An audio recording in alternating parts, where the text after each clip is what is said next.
When I was a kid, I used to think theropods were pretty homogeneous. Other than a few like Spinosaurus, Tyrannosaurus and Carnotaurus, I wasn't really interested. How things have changed since then, but still, we've had a rash of theropods from Pnso and I was starting to feel a little discombobulated. So I thought it'd be fun to do a stock take of what we have and highlights of each for me. I won't discuss lips, feathers or the too large scales of older models as these have been discussed to death already. Now personally, they don't detract from my enjoyment of these models. So first, we have the Tyrannosauroids. This group is nicely represented by Pnso. Most recent is the Dilophosaurus. This model still boggles my mind.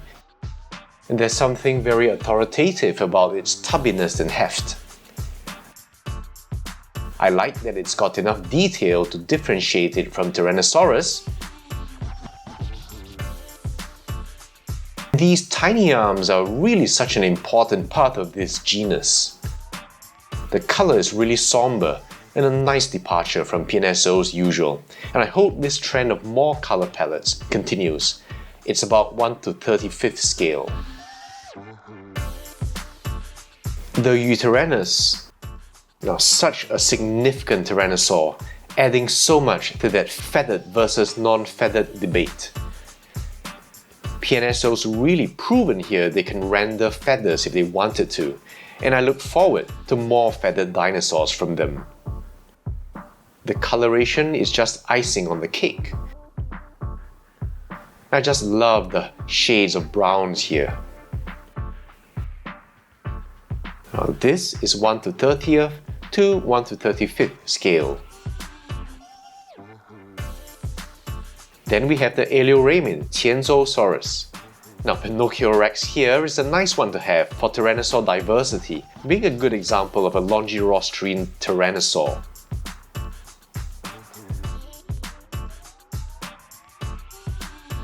The scale is larger, about 1 to 24, so if consistency in scale is important to you, you might want to skip it.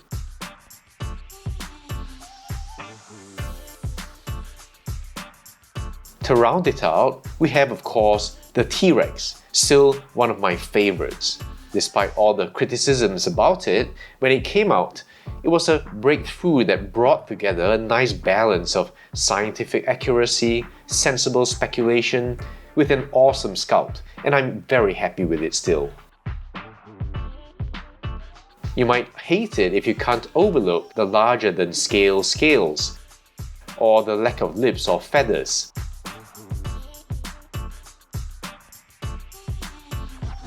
If so, you might actually be a lot happier with the wild safari T-Rex, which still has many of the updated characteristics of T-Rex, including the girth.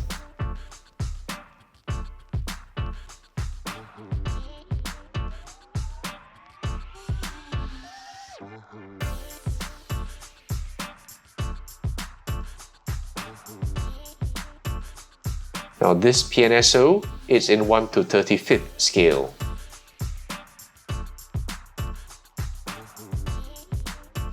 And my hopes here are a Ceratosaurus, which will again add diversity as an example of a short-snouted tyrannosaurid, a feathered basal tyrannosauroid, Dilong, an Albertosaurine like Albertosaurus or Goggosaurus with their more slender bills, and the Spinosaurus with proportionately the longest arms of any tyrannosaur. Next, the Allosauroids. For the Giganotosaurids, we have two so far. The recent Giganotosaurus. Now one thing I love about this is just the coloration of it.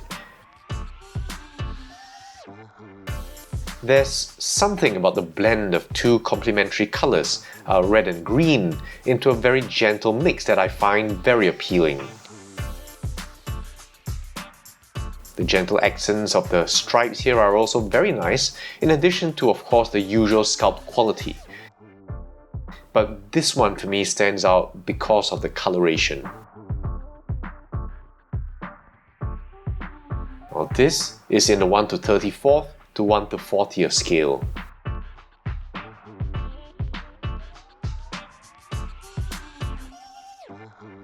The 2019 Giganotosaurus.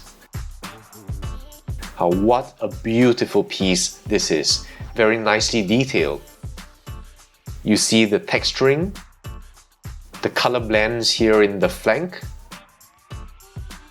the thigh, and this very beautiful display on the throat and the crests.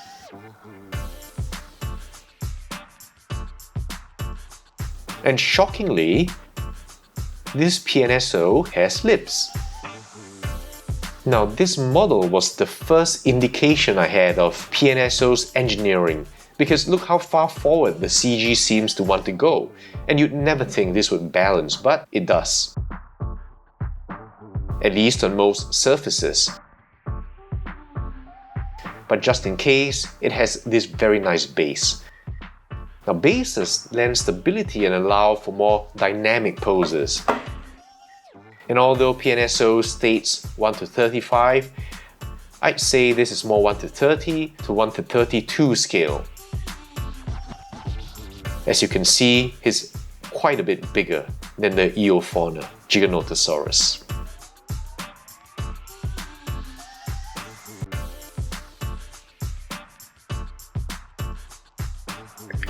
An obvious hope here would be Mapusaurus and Acrocanthosaurus, which, if we did get both, would really make the Carcharodontosaurids one of the best represented groups from Pnso. For the Allosaurids, we have, of course, Allosaurus. Now, this is one of the most important and iconic theropods from the Jurassic, and I'm really pleased how well it was done. I love almost everything about it. The fine sculpting,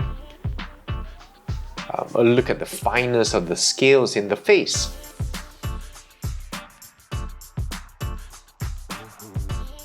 The neck.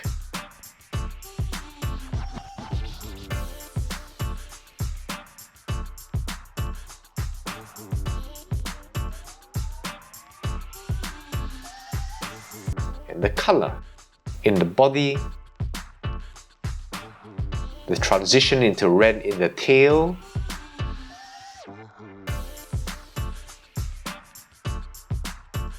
The color in the back.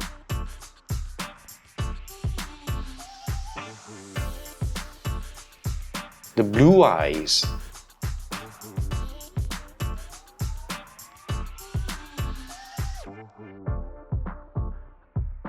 I would have liked brighter red crests though.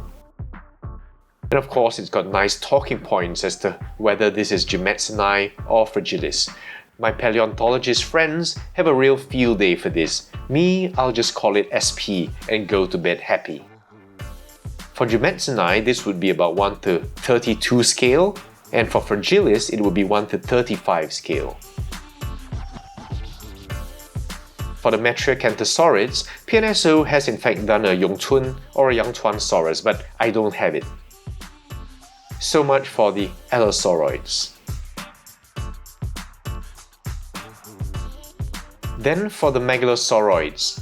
Now under Megalosauridae, we have the most recent Torvosaurus. Again, I love the sculpt, the detail, and I know some of you were pretty disappointed with the color, but surprise for me was how much I love the color scheme. I will say it's smaller than I expected, especially against the Allosaurus, which I know this isn't an Europaeus, but still it would have been nice to have this a bit bigger to emphasize it was one of the biggest Jurassic predators. If this is 1 to 35 scale, then it represents a smaller size estimate of about 11 meters or 36.1 feet. And since superficially, it's quite similar to the Allosaurus, if you have to get just one Jurassic theropod, you might pass on this and just get the Allosaurus. For Spinosauridae, we have the updated Spinosaurus. In my review, I talked about how closely it follows the skeletal in Ibrahim 2020. Again, the detail. the scales in the neck here are different from those in the throat pouch, which is a nice touch by the way.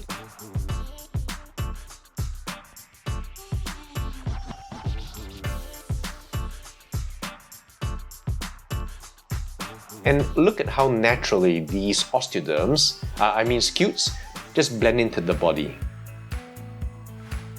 The texture in the sail. And I like the overall golden tint and how it differs from the crocodilian style popularized by Collectae.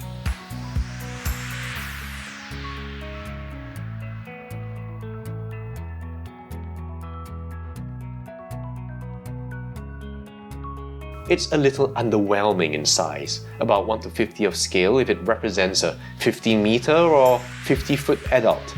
A lower estimate of 12 meters or about 39 feet would make this 1 to 40 of scale. A friend told me it's supposed to be a juvenile, in which case we're waiting on a 1 to 35th adult, aren't we? And speaking of 1 to 35, here's the earlier 2019, which is actually more like 1 to 30 of scale.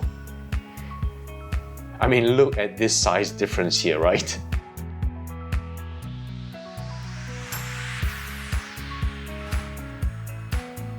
And though it's a little dated now, I still like it. Some interesting ideas like the very spiny aesthetic, as you can see running along the entire length. Just look at the texture in the sail, the supporting struts.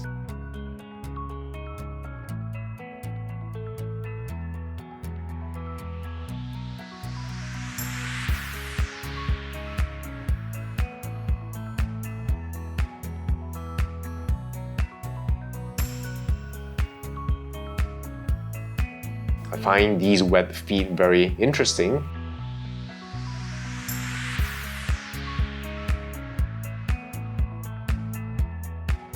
And it really has a presence. I like bases that help create an interesting diorama. You see here the poor Onchopristis. And that's something the Pnso sadly seems to have done away with in the museum line.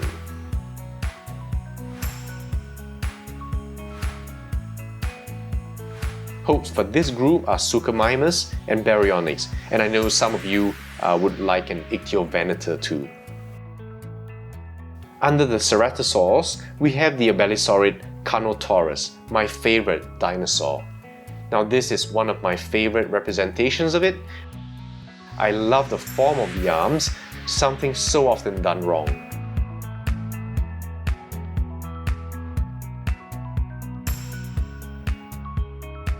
The tiger stripe motif.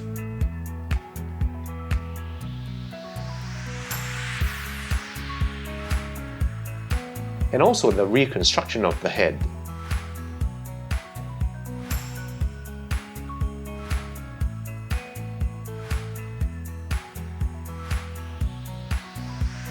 The size of the scales have been criticized and it doesn't really bother me that much.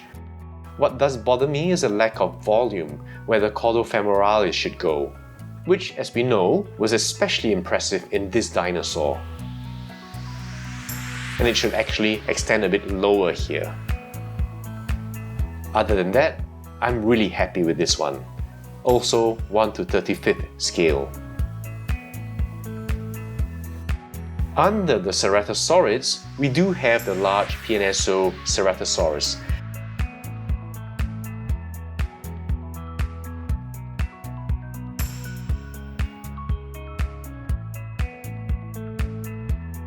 Now that's so completely out of scale to the others, I consider it a separate line or collection.